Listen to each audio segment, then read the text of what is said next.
हैं आज की एक्सप्लेनेशन। मूवी की शुरुआत में हमें एक एना नामी लड़की को उसके बेडरूम में शेलो बजाते हुए देखते हैं। उसके बाद एना का स्टेप फादर उसके रूम में आता है और उसने दारू पी रखी होती है। वो एना के म्यूजिकल इंस्ट्रूमेंट को हटाकर एना के साथ जबरदस्ती करने लगता है। खुद को बचाने के लिए एना उसे धकेल देती है जिससे वो दूर जाकर गिरता है, लेकिन उसके कारण वो काफी ज्यादा बुरी तरह घायल हो जाता है और उसका खून बहने लगता है। उसके बाद वो जमीन पर गिर जाता है। अगले सीन में हम एना को कोर्ट में देखते हैं जहाँ उस पर एक व्यक्ति को बुरी तरह से मारने का आरोप लगा होता है। एना कोर्ट को सारी सच्चाई बता देती है। एना की माँ अपनी बेटी के खिलाफ गवाही देती है कि उसके पति ने आज तक एना पर हाथ नहीं उठाया। एना को 4 साल के लिए जेल की सजा सुना दी जाती है। उसके बाद एना को कैदियों के कपड़े पहनाकर बाकी लड़कियों के साथ जेल में लाया जाता है। जेल में लाते ही एना और सभी लड़कियों का चेकअप किया जाता है और उन्हें उनके वार्डन फ्रैंक से मिलवाया जाता है। फिर एना को उसके रूम में भेज दिया जाता है जहाँ एक जैनी नामी लड़की उसकी रूममेट होती है। वो बेड पर बैठकर बुक पढ़ रही होती है। वो एना के एक भी सवाल का जवाब नहीं देती। इसके बाद हम जैनी को देखते हैं जो सोते हुए एना को देखती है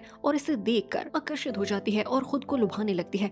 और तभी जैनी की आवाजें सुनकर एना की आंख खुल जाती है। इसके बाद एना और बाकी सभी लड़कियों को जेल के गार्डन में लाया जाता है जहाँ एना एक और लड़की कॉडी से मिलती है जो काफी बदमाश होती है और एना के साथ छेड़छाड़ करती है, लेकिन वो उसे इग्नोर कर देती है। इसके बाद कॉडी फिर से एना को कैंटीन में घेर लेती है और इसे दोस्ती और प्रोटेक्शन ऑफर करती है और बताती है कि तुम्हें यहाँ पर खतरा होगा और सामने बैठी लड़की किरा ने तुम्हारा खूबसूरत चेहरा देख लिया है। एना इस बार भी उसकी ऑफर को स्वीकार नहीं करती। कॉडी बताती है कि उसे अपने हीरोइन वाले घमंड को संभाल कर रखना होगा, वरना ये एटीट्यूड उसे महंगा पड़ सकता है। कॉडी एना को धकेल देती है जिससे उसका खाना जमीन पर गिर जाता है। अगले सीन में हम देखते हैं कि कॉडी और उसका गैंग एना को घेर लेता है और उसकी काफी धुलाई करता है जिससे एना की हालत खराब हो जाती है और ये सब कुछ सीसीटीवी में रिकॉर्ड नहीं होता।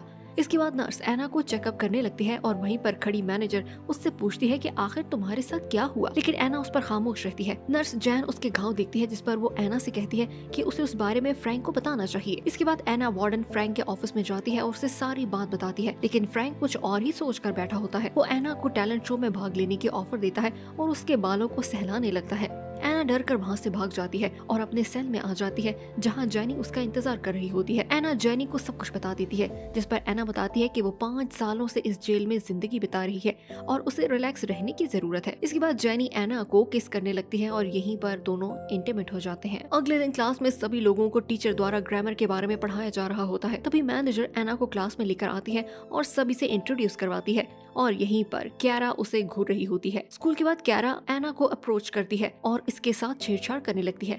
एना कॉडी की ओर जाने लगती है, तभी बीच रास्ते में जोय आ जाती है और एना को पीटने लगती है। ठीक समय पर गार्ड आकर उनकी लड़ाई को रोक देता है। इसके बाद कॉडी एना से कहती है कि उसे खुद को साबित करना होगा कि वो इस गैंग का हिस्सा बनने के काबिल है या नहीं। इसके बाद जब सभी लड़कियां वापस अपने सेल में जाने लगती हैं, तभी कॉडी और उसका ग्रुप एना को अपने साथ ले आते हैं और उसे एक ड्रिंक पीने पर मजबूर करते हैं ताकि वो खुद को प्रूव कर पाए। एना ड्रिंक को पी लेती है। कॉडी एना से कहती है कि उसे कैरा का मुकाबला करना होगा। अगले सीन में एना कैरा के पास आकर उससे भिड़ने लगती है और दोनों के बीच लड़ाई होने लगती है। तभी गार्ड आकर एना को वहाँ से ले जाते हैं और एना के कपड़े उतरवाकर उसे एक सेल में बंद कर देते हैं। कुछ समय बाद एना को बाहर निकालकर वार्डन के ऑफिस में लाया जाता है जहाँ इस बार वार्डन एना को फिर से फोर्स करता है कि वो इसकी ख्वाहिश पूरी करनी होगी, वरना वो फिर से इसे अंधेरे वाले सेल में भेज देगा।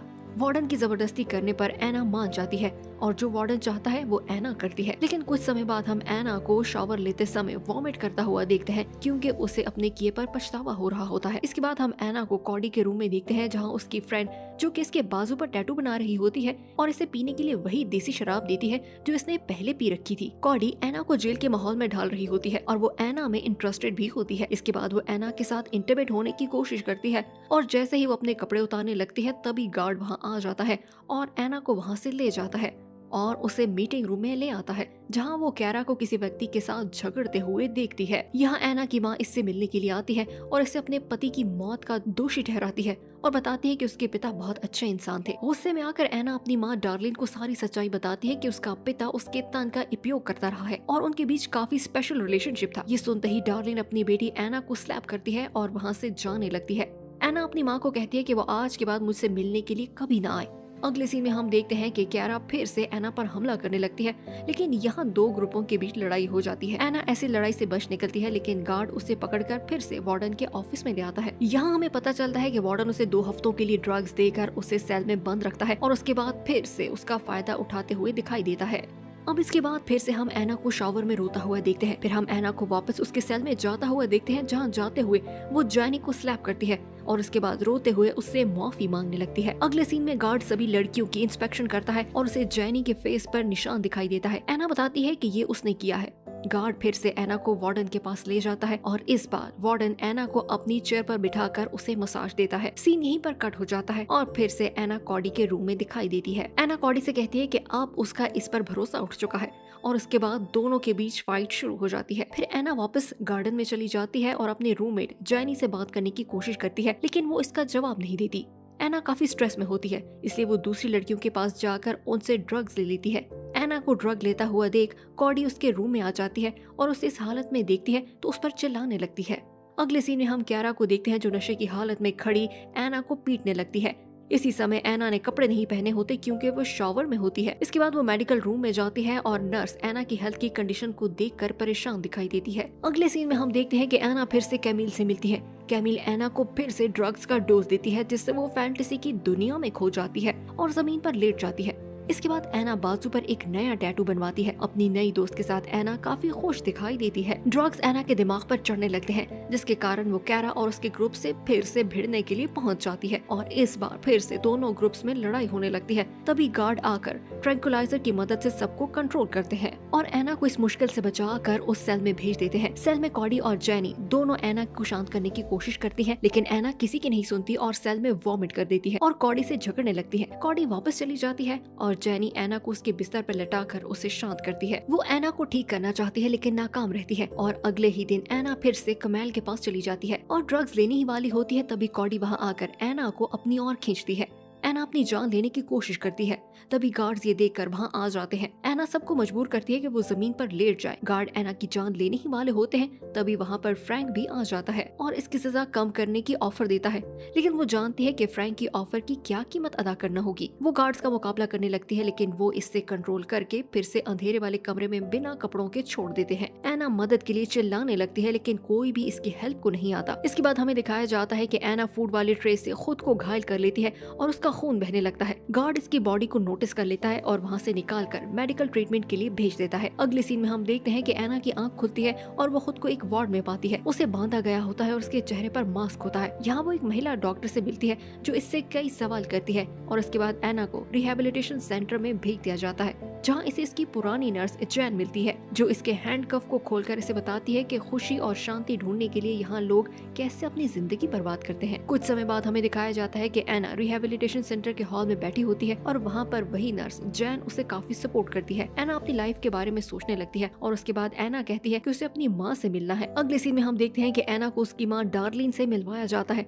जो इस बार एना को देखकर रोने लगती है और उससे माफी मांगती है और वादा करती है कि जब वो इसे बाहर निकलवा लेगी तो उसे म्यूजिक कंपटीशन में जरूर भाग दिलवाएगी। इसके बाद एना फिर से वार्डन के ऑफिस में दिखाई देती है, जहां वार्डन इसे कहता है कि वो तब तक इसे याद रखेगा और इसका ख्याल रखेगा जब तक वो जेल में रहेगी। एना इसकी बात मान जाती है और इस बार वो अपने बाजू पर बने हेरोइन के टैटू को मिटा देती है। अपनी सेल मेट जैनी से मिलते ही एना उससे पूछती है कि वो इस सेल में क्यों आई थी, लेकिन इस बात का जवाब दिए बिना वो दोनों इंटीमेट हो जाती हैं। अगले दिन हम एक नई एना को देखते हैं जो किसी के साथ भी फटा नहीं करती। एना के टेबल के साथ ही कॉडी और इसका गैंग बैठा होता है और वो एना पर खाना गिराते हैं, लेकिन एना रिस्पॉन्ड नहीं करती। तभी कैरा वहाँ आ जाती है और वो भी इसके फेस को पकड़कर खाने पे धकेल देती है। एना जरा रिएक्ट नहीं करती और शाम के समय सफाई करती हुई दिखाई देती है। तभी एक गार्ड आकर एना को फ्रैंक के पास ले जाता है। एना देखकर हैरान हो जाती है कि इस बार फ्रैंक ने एना के लिए म्यूजिक सीखने का प्रबंध किया होता है। फ्रैंक बताता है कि वो कल से कंपटीशन में हिस्सा ले पाएगी। एना शेलो इंस्ट्रूमेंट को देखकर इमोशनल हो जाती है। अगले दिन हमें दिखाया जाता है कि एना को एक पेपर पर लिखी हुई धमकी मिलती है। एना नहीं जानती कि ये धमकी किस ग्रुप ने दी है, लेकिन शाम होते ही बात साफ हो जाती है। कॉडी और इसका गैंग एना पर हमला कर देता है और उसे काफी ज्यादा मारता पीटता है, यहाँ तक कि उसके चेहरे को नाइफ से काट दिया जाता है और इसके हाथों को भी काफी चोट पहुंचाई जाती है। फिर हम एना को मेडिकल रूम में देखते हैं, जहाँ फ्रैंक उसे यकीन दिलाता है कि वो इसका बदला जरूर लेगा। नर्स ये बात नोटिस करती है कि फ्रैंक एना में इंटरेस्टेड होता है और वो उसे अजीब तरह से छू रहा होता है। फ्रैंक कहता है कि वो शेलो बजाने के कंपटीशन में कल स्टेज पर जरूर जाएगी। जैन एना से सच्चाई जानने पर इंसिस्ट करती है, लेकिन एना कुछ नहीं बताती। फ्रैंक सीसीटीवी से जैन की फुटेज देख रहा होता है और रात होते ही वो कॉडी के गैंग द्वारा जैन पर हमला करवा देता है और उसकी काफी धुलाई करवाता है। और ये बताता है कि शायद ये कोई हादसा था। गार्ड समय पर आकर जैन को वहाँ से निकाल लेते हैं। इसके बाद जैन फ्रैंक से मिलती है और उसे बताती है कि मैं जानती हूँ कि ये तुम्हारा ही किया धरा है। फ्रैंक कहता है कि वो इस बारे में कुछ नहीं जानता। जैसे ही जैन ऑफिस से बाहर आ जाती है, फ्रैंक किसी को कॉल मिलाता है। जैन वॉशरूम की ओर जाती है और उस पर फिर एक महिला हमला कर देती है और उसकी जान ले लेती है। एना ये सब होता हुआ देख लेती है। इसके बाद फ्रैंक एना को फिर से अपने ऑफिस में ले आता है और उसे उस बात को मानने पर प्रेशराइज करता है कि उसने जैन को नहीं मरवाया, बल्कि वो कॉडी है जो इसकी मौत की जिम्मेदार है। अगले सीन में हम देखते हैं कि जेल में एक टैलेंट शो लगाया जाता है जहां सभी लड़कियां परफॉर्म करती हैं। इसके बाद एना की बारी आती है और वो शलो बजाने लगती है और सभी लोग इसकी परफॉर्मेंस को देखकर काफी एंजॉय करते हैं। इवेंट के खत्म होते ही फ्रैंक एना को उसी स्टेज पर बुला लेता है, लेकिन इस बार वहाँ इन दोनों के सिवा और कोई नहीं होता। फ्रैंक एना से कहता है कि वो जल्द ही उसे आजाद करवाने में उसकी मदद करेगा, लेकिन ये कहते ही वो एना को किस करता है और उसे कपड़े उतारने को कहता है। वो वैसा ही करती है जैसा फ्रैंक कहता है। अगले सीन में हम एना को सेल में देखते हैं जहाँ वो जैनी को इसके बारे में सब कुछ बताती है। जैनी उसे कहती है कि फ्रैंक पर यकीन नहीं करना चाहिए। फिर हमें दिखाया जाता है कि कॉडी और उसका गैंग एना को सीढ़ियों के पास घेर लेता है। जोए और कॉडी एना और फ्रैंक की सारी सिचुएशन को जानते हैं, इसलिए कॉडी एना को एक सेल फोन देती है ताकि वो इससे वीडियो बना सके। इसके बाद हमें दिखाया जाता है कि फ्रैंक फिर से एना को ऑफिस में बुलाता है और इस बार वो फिर से एना का इस्तेमाल करता है, लेकिन एना इस बार सेल फोन से वीडियो बना लेती है। अगले दिन एना को बोर्ड के मेंबर और चेयरमैन के सामने लाया जाता है और फ्रैंक भी वहीं पर होता है। सभी लोग एना से कई सवाल करते हैं, लेकिन फ्रैंक बजाय उसकी मदद करने के ये बताता है कि एना इल्लीगल कामों में इन्वॉल्व है। इसी समय एना मोबाइल से वो वीडियो चेयरमैन को दिखाती है। चेयरमैन इस वीडियो को करीब से देखने के लिए इसके पास आ जाता है और देखते ही फ्रैंक को अरेस्ट करने का ऑर्डर देता है।